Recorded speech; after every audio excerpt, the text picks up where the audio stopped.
جانے لگا کچھ دوری پر پہنچا، پھر میرے غوث اعظم دستگیر رضی اللہ تعالیٰ نے فرمایا او جانے والے آجا، پلٹا، ادھر پلٹ کر کے آجا۔ اللہ اللہ، وہ پلٹ کر کے آتا ہے، آنے کے بعد میں پھر غوث پاک کی بارگاہ میں پہنچا۔ میرے غوث پاک نے فرمایا کہ تو شراب نہیں چھوڑے گا؟ کہا نہیں شراب نہیں چھوڑوں گا، مرید کر لو، سب شرطیں مانوں گا، صرف شراب نہیں چھوڑوں گا۔ بولے اچھا ٹھیک ہے، ایک شرط میری مان لی، نہیں شراب تجھے چھوڑنا، مت چھوڑ، ایک شرط کے ساتھ میں، میری ایک شرط کے ساتھ میں۔ تو وہ بولا ایک نہیں تمہاری 10 شرطیں مانوں گا، بتائیں تو صحیح۔ تو میرے غوث پاک نے فرمایا کہ تو شراب چاہے کتنی بھی پی لینا، لیکن کبھی بھی میرے سامنے مت پینا۔ یہ کس نے فرمایا؟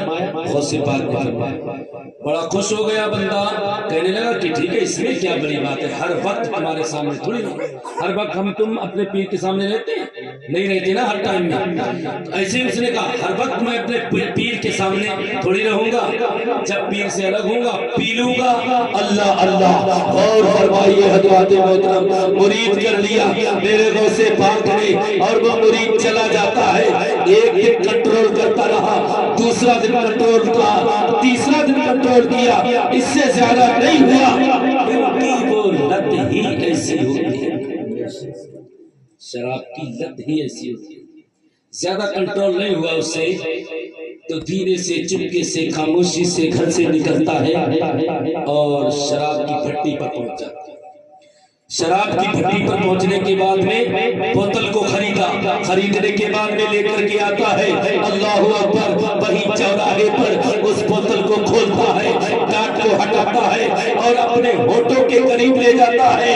اتنے میں کیا دیکھتا ہے کہ غوث پاک کا جلوہ سامنے نظر آتا ہے۔ میرے غوث پاک نے فرمایا او میرے مرید، کیا میرا وعدہ بھول گیا؟ مرید کہنے لگا نہیں حضور، وعدہ نہیں بھولا ہوں۔ یہ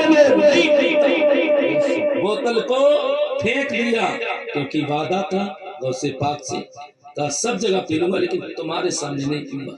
جب پینے کے لیے وہ سامنے غوث پاک کا جلوہ نظر آنے لگا، اس نے نہیں پی، بوتل کو پھینک دیا، گھر چلا جاتا ہے۔ پھر ایک دن گزارا، پھر لت پڑی ہوئی تھی، برداشت نہ ہوا، کنٹرول نہ ہوا، نکل چکا بھٹی سے، پھر ایک بوتل کو خریدا، اب کسی چوراہے پر نہیں آیا۔ کیوں؟ اس لیے کہ سوچا کسی نے غوث پاک کو بتا دیا ہوگا، اس لیے غوث پاک میرے سامنے آ گیا۔ اور آتے کیسے؟ آمنے سامنے جلوہ نظر آتا تھا، تو اس نے سوچا کسی نے بتا دیا ہوگا، اس لیے پتا چل گیا تھا پچھلی بار میں۔ اب کسی وہ پھر بھٹی پر جاتا ہے، بوتل کو خریدتا ہے، چوراہے پر نہیں آتا ہے بلکہ شہر بغداد سے کافی دور کھیت کھلیہان میں پہنچ جاتا ہے۔ اور جب کھیت کھلیہان میں پہنچتا ہے سوچا یہاں تو کوئی نہیں ہے، پھر اس نے ٹاٹ کو کھولا، ہونٹوں سے لگانے کی کوشش کی، سامنے دیکھتا ہے غوث پاک کا جلوہ نظر آتا ہے۔ میرے غوث پاک نے فرمایا او میرے مرید، کیا میرا وعدہ بھول گیا؟ کہا نہیں بھولا حضور۔ بوتل کو پھینکا، گھر آ گیا۔ آخر میں ایک دو دن اور کنٹرول کیا، نہیں ہوا، پھر بھٹی پر جاتا ہے، بوتل کو خرید لیتا ہے، بوتل کو خریدتا ہے۔ اب کسی نہ چوراہے پر گیا، اب کسی نہ کھیت کھلیہان پر گیا، اپنے گھر پر آ گیا، اپنے گھر میں آ گیا۔ گھر کا مین گیٹ بند کر کے اندر آتا ہے، روم میں چلا جاتا ہے، روم کا دروازہ بند کرنے کے بعد میں اب اس نے سوچ لیا کسی بھی طریقے سے وہ کھیت کھلیہان میں پہنچ گئے تھے، کسی بھی طریقے سے وہ چوراہے پر پہنچ گئے تھے، لیکن میرے گھر میں دو دروازے آج بند ہیں، کیسے میرے پیر یہاں پر دیکھیں گے؟ بالکل نہیں دے سکتے ہیں۔ پھر شراب کی بوتل کو نکالا، ڈاٹ کو کھولا، ہونٹوں کے قریب لے جاتا ہے، پھر غوث پاک کا کمرے کے اندر جلوہ نظر آتا ہے اور فرمایا اے میرے مرید، کیا میرا وعدہ بھول گیا؟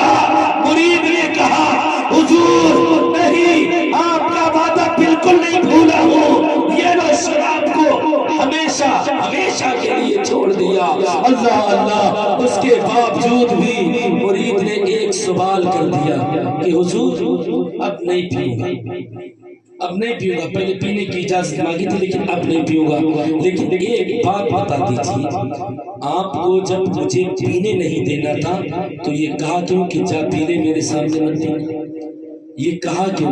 پینے نہیں دینا تھا مجھے تو یہ کیوں کہہ دیا؟ میرے غوث پاک رضی اللہ تعالیٰ عنہ کے ارشاد پر قربان جائیے، آپ کے مقدس زبان سے جو الفاظ نکلتے ہیں ان پر قربان جائیے۔ غوث پاک نے ارشاد فرمایا، اے آنے والے مرید سن لے، یہ پیروں کے پیر عبد القادر جیلانی کا دربار ہے، یہاں اپنے تو اپنے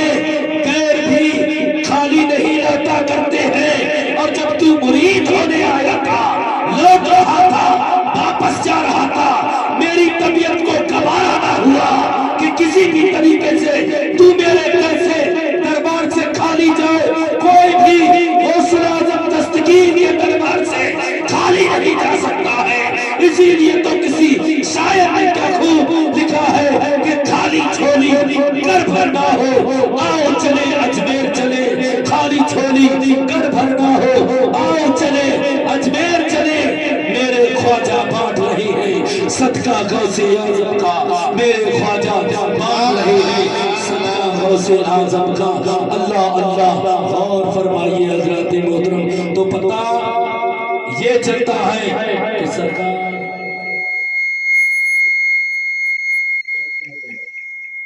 سیدنا غوث اعظم دستگیر رضی اللہ تعالیٰ کا وہ مقام ہے کہ اللہ تبارک و تعالیٰ نے جیسے تمام نبیوں پر افضل اپنے محبوب محمد رسول اللہ صلی اللہ علیہ وسلم کو بنایا ہے، ویسے ہی تمام اولیاء کرام سے افضل سرکار سیدنا غوث اعظم دستگیر رضی اللہ تعالیٰ کو بنایا۔